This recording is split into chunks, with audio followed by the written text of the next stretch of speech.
نہیں رکھا بعد میں اس کی قضا نہیں ہے، اس کو رکھنا نہیں پڑتا۔ اچھا، کچھ صورتیں ہیں کہ اگر روزہ رہ جائے تو بعد میں اس کو بطور قضا بجا لانا ہوتا ہے۔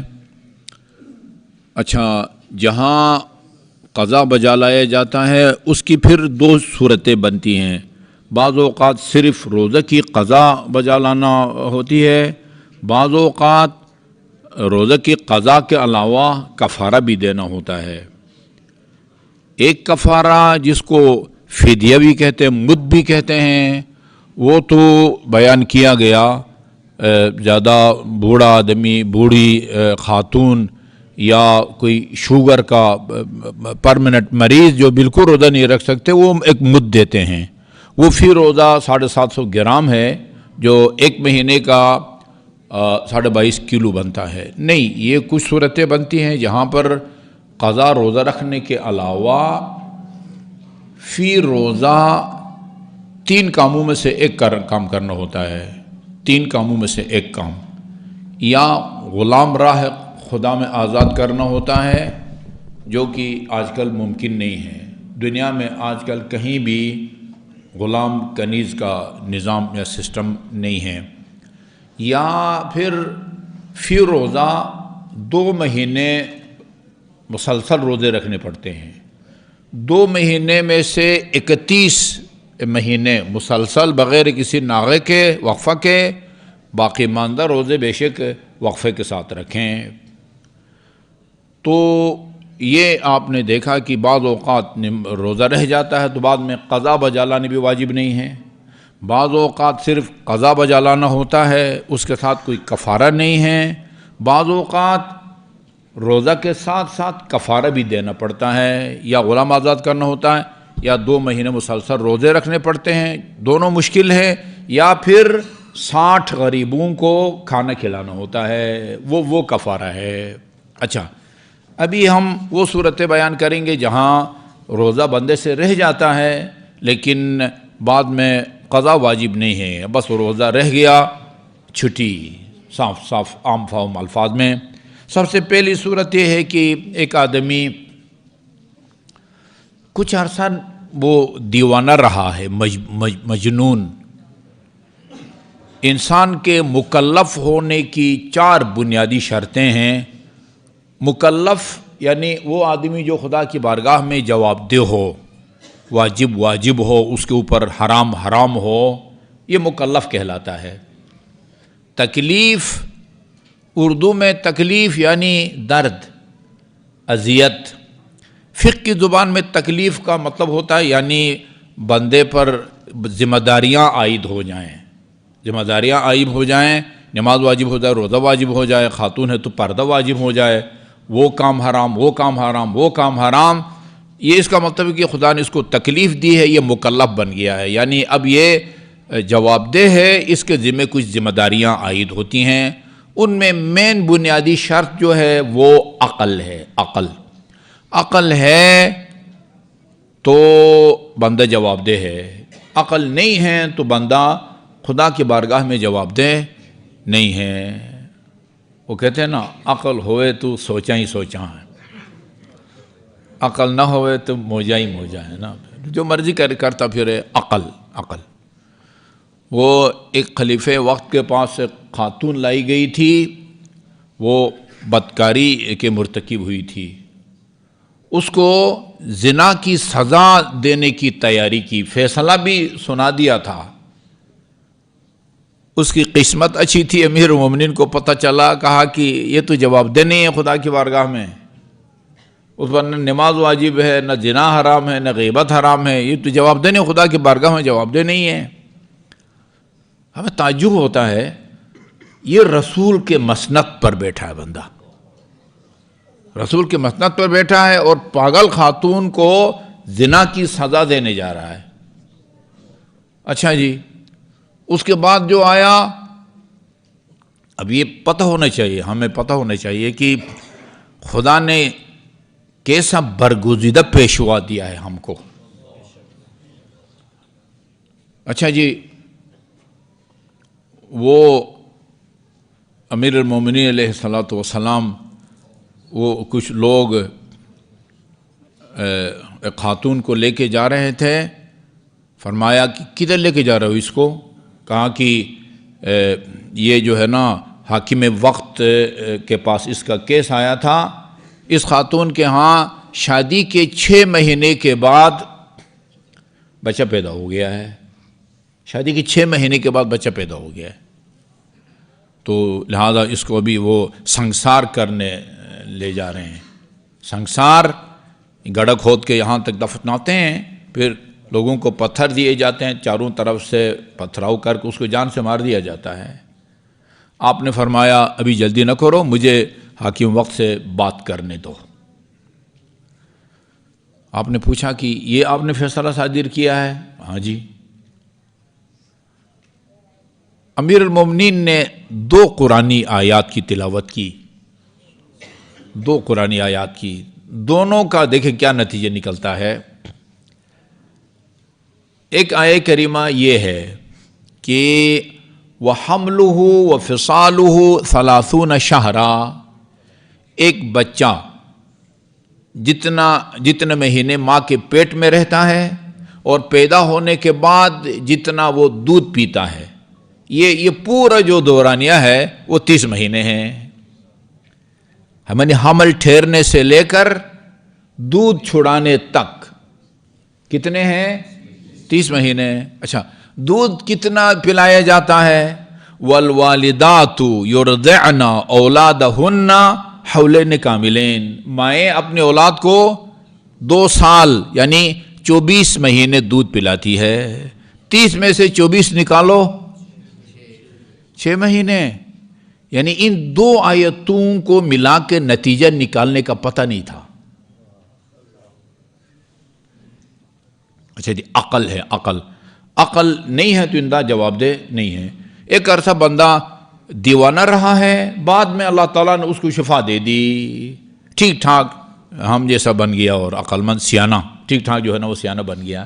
اب سوال پیدا ہوتا ہے کہ یہ جو پاگل پنے کے دوران اب 10 سال پاگل رہا ہے، 2 سال پاگل رہا ہے، یہ کچھ لوگ کچھ عرصے کے لیے وہ ہوتے ہیں، پھر ٹھیک ہو جاتے ہیں. بعض اوقات وہ پیدائش سے لے کر مرتے دم تک پاگل ہی رہتے ہیں. بہرحال وہ بالغ ہونے کے بعد کچھ عرصہ وہ دیوانہ رہا، 1 سال 2 سال 3 سال 4 سال. اس کے بعد الحمدللہ وہ کسی جو ہے نا مینٹل ہسپتال میں اس کے علاج ہوا، کوئی دم درود کیا گیا یا دعائیں مانگی گئی، اللہ تعالیٰ نے اس کو وہ شفا دے دی.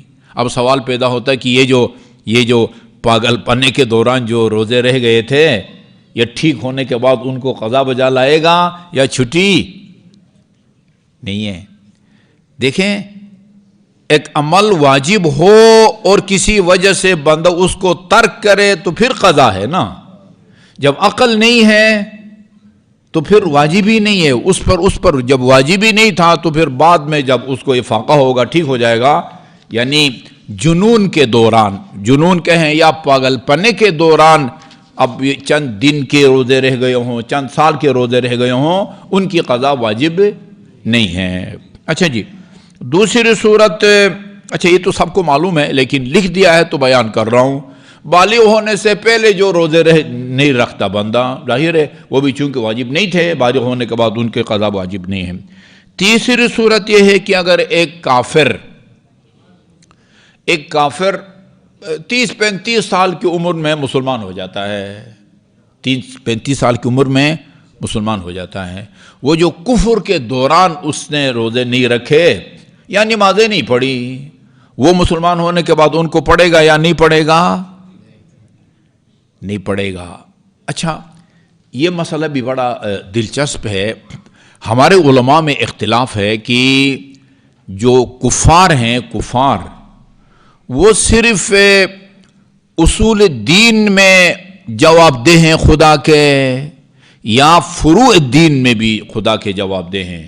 یعنی روز قیامت صرف خدا کے انکار پر کافر کو سزا دی جائے گی، یا نماز نہ پڑھنے، روزہ نہ رکھنے، حج نہ کرنے کی بھی سزا دی جائے گی؟ وہ دلچسپ سوال ہے.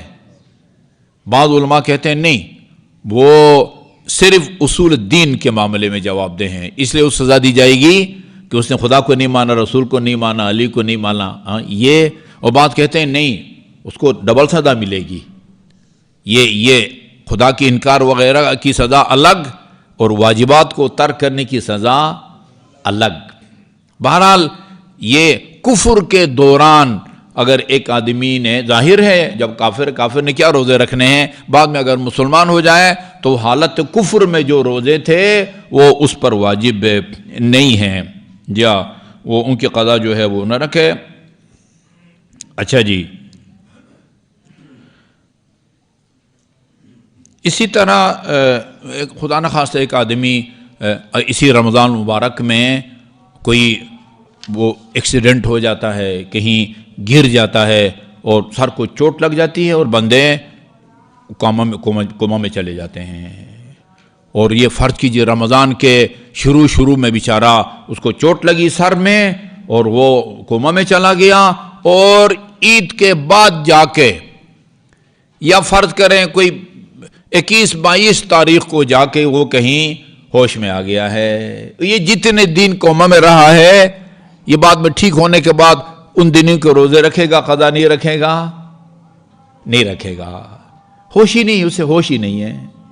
ہاں اس میں اور اس میں فرق ہے، اگر ایک آدمی نشے میں ہے، نشے میں جو نشے میں ہوتا ہے وہ ہوش میں ہوتا ہے، یعنی بے ہوش نہیں ہوتا، باتیں کرتا ہے، چلتا پھرتا ہے، دوڑتا ہے، بھاگتا ہے، لوگوں کو مارتا ہے، جی وہ جو نشے کے دوران جو روزے رہ گئے ہیں، وہ چاہے نشہ کسی علاج کے لیے دوائی کھائی ہے جس کی وجہ سے اس کو نشہ ہو گیا ہے، جو بھی وجہ ہو، نشے کا حکم الگ ہے، بے ہوشی کا کوما میں جانے کا حکم الگ ہے۔ یعنی کوما کے دوران اگر کوئی رہ جائے تو اس کی قضا جو ہے نا بعد میں بجا لانا ضروری نہیں ہے۔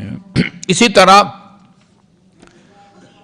بہت سارے الحمدللہ ابھی اب سوشل میڈیا کی مہربانی سے بہت سارے ممالک میں سنی شیعہ ہو رہے ہیں، فریاد بلند ہے بعض مولویوں کی طرف سے، بھئی خبر لو، خبر، خصوصاً یہ عرب چینل سنیں۔ اچھا، ایک اہل سنت جو ہے وہ شیعہ ہو جاتا ہے، وہ